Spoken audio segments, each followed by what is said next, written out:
Hello avid royal watchers and welcome back to the channel. In today's news, adored by millions across the world, Diana's reputation as the kind and caring people's princess has endured long after her tragic and untimely death 23 years ago. However, a fascinating new interview uncovers that beneath the surface, Diana struggled to find genuine love from the men around her. Royal author Walter Oleksky exclusively tells New Idea that Diana's problems with men began when she was a child.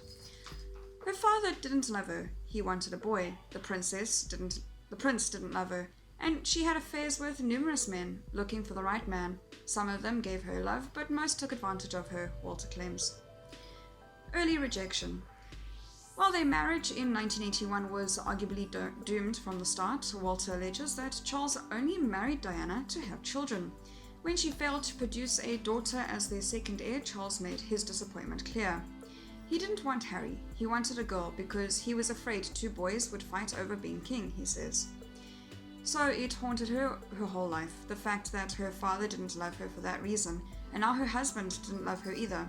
That is apparently why Diana loved Harry a little more than William, because she had been unwanted and so had he. Charles's infidelity. In 1992, it was publicly revealed that Charles and his former girlfriend, Camilla Parker Bowles, had been engaged in an affair for years. However, Camilla wasn't the first woman that Diana had to compete with for Charles's affection. Walter claims that Charles began a decade-long relationship with married Australian socialite Dale Tyrone after they met at a ball in London in 1972. Walter alleges that while all three women knew about the others, they had no choice but to tolerate Charles's behavior, which had apparently been encouraged by his father, Prince Philip. He told his son, "We have a lot of affairs before you get married." That was his fatherly advice. Finding her purpose. Ultimately, it was Diana's quest to help others in need that would prove to mend her broken heart.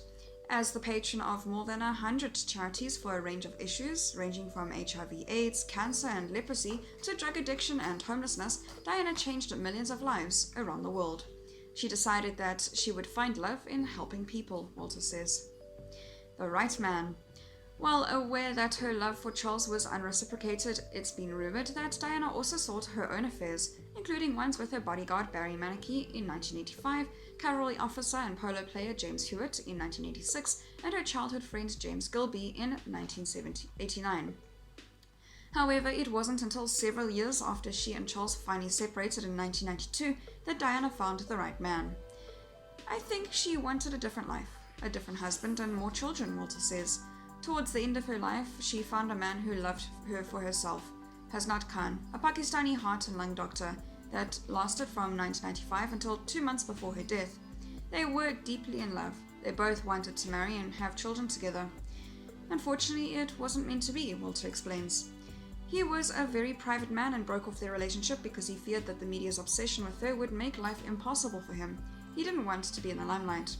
Burned yet again, Diana dated wealthy Egyptian playboy Dodi Fayed, who was killed alongside her in 1997.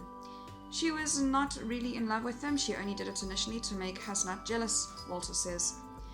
Hasnat phoned Diana a few hours before the accident, but she never received his call. He is believed to have wanted to suggest a reconciliation.